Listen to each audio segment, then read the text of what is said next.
దానికి కారణం మన తల్లిదండ్రులను కూడా కొంత ముప్పావు వంతు బాధ్యత మందే.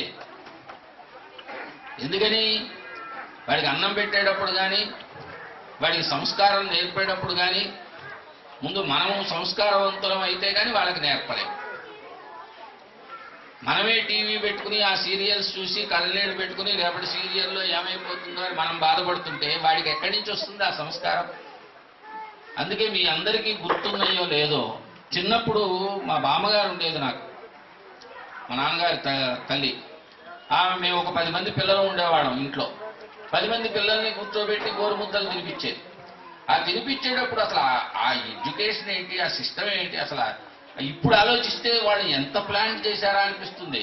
ఒక్కొక్క ముద్ద పెట్టేటప్పుడు ఇది రాముడి ముద్ద,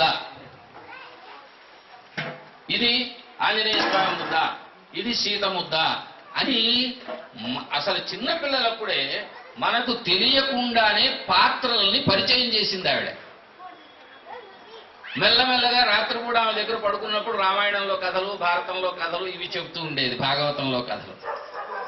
అలా చెప్పడం ద్వారా ఏమయ్యేది, 2వ రోజు వారం రోజుల తర్వాత మేము ఆ ముద్ద తినేటప్పుడు, ఆ ఆంజనేయ స్వామి ముద్ర తిన్నప్పుడు ఆంజనేయ స్వామి ఆ మహేంద్ర పర్వతం మీద ఎగిరింది, ఎలా అవతల లంకకి వెళ్ళాడు, ఇవన్నీ మనకి గుర్తొచ్చేటట్టు చేయటం.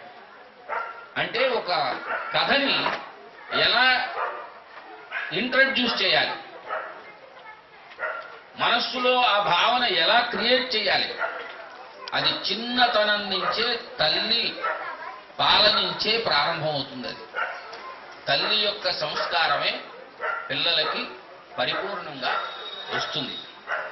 అటువంటిది ఈ యొక్క చక్కటి ఇక్కడ రావడం, ఈ శివశక్తి సాయి సమాజాన్ని ఏర్పాటు చేసుకోవడం, ఇదంతా కూడా ఒక అద్భుతమైన ఆధ్యాత్మిక వాతావరణంలో వీళ్ళందరూ ఉండడం.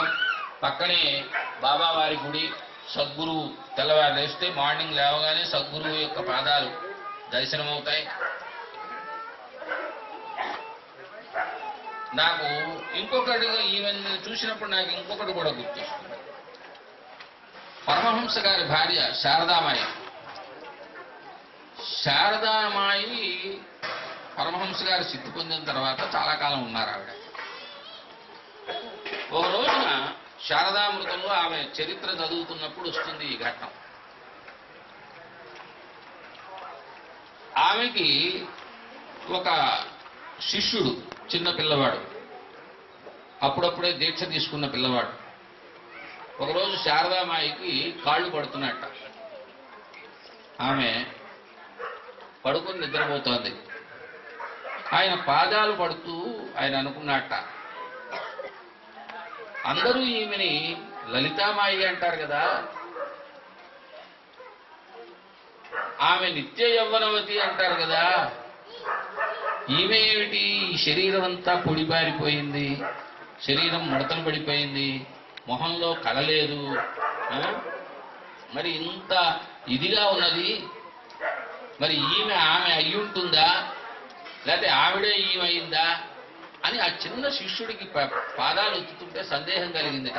వాసుదేవ వాసుదేవ వాసుదేవ ఆమె పాదాలు అలా ఒత్తుతూ ఉండంగానే అద్భుతంగా ఆ శిష్యుడికి ఆ అమ్మవారి యొక్క శ్రీచక్ర నగరం, ఆ శ్రీచక్ర నగరంలో ఈ అమ్మ ఆ స్థానంలో కూర్చోవడం, వణత్కాంచీదామా కరికలభ కుంభస్తననత పరీక్షీణా మధ్యే పరిణత శరచంద్రవదనా ధనుర్బాణాం పాశం శృణిమపి దధానా కరతలై.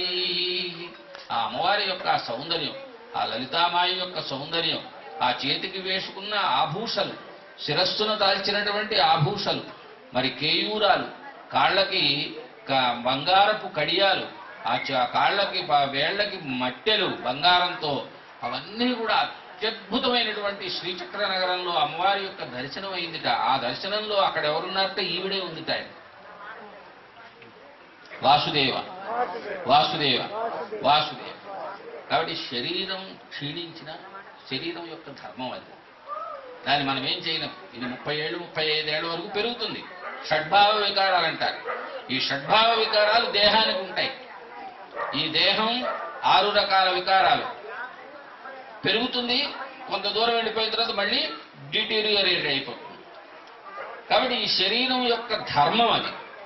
కాబట్టి శారీరక ధర్మాలు వేరు, ఆత్మధర్మాలు వేరు.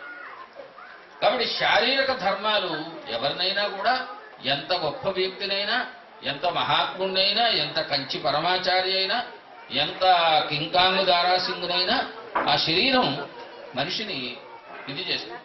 కానీ ఈ శరీరం ద్వారా ఏదైతే సాధిస్తున్నామో దీన్ని ఇన్స్ట్రుమెంట్గా తీసుకుని అది ప్రధాన కేంద్రం, అది ప్రధాన లక్ష్యం, అది సాలోక్య సామీప్య సారూప్య సాయుధ్యత. అది 4 రకాల శివ సాయుధ్యం పొందేందుకు అవకాశాన్ని కల్పిస్తుంది.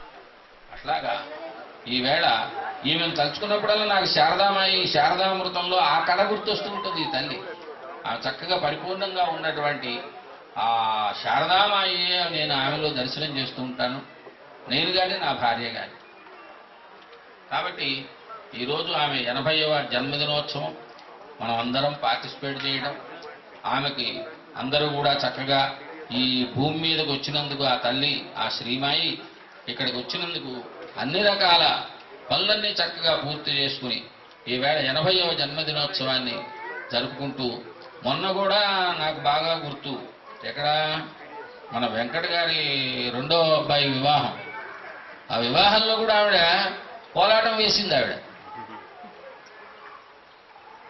కోలాటం వేసింది ఆవిడ. ఎంత చక్కగా అంటే అది ఆవిడ శారీరక బలం ఉందని అన్ను, బట్ ఆ ఉత్సాహం,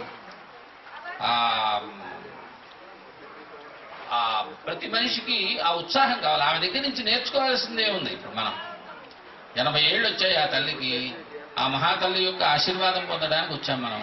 ఆమె దగ్గర నుంచి మనం ఏమి నేర్చుకుంటున్నాము? ఆ తల్లి ఇక్కడ విడిచిపెట్టి వెళ్ళిపోతే ఆమె దగ్గర నుంచి మనం నేర్చుకోవాల్సిన అంశాలు ఏమిటి? ఇవన్నీ కనుక ఒక్కొక్క మనిషిని మనం పరిశీలిస్తే ఆమె దగ్గర నుంచి నేర్చుకోవాల్సినటువంటి ఎన్నో విషయాలు ఉన్నాయి.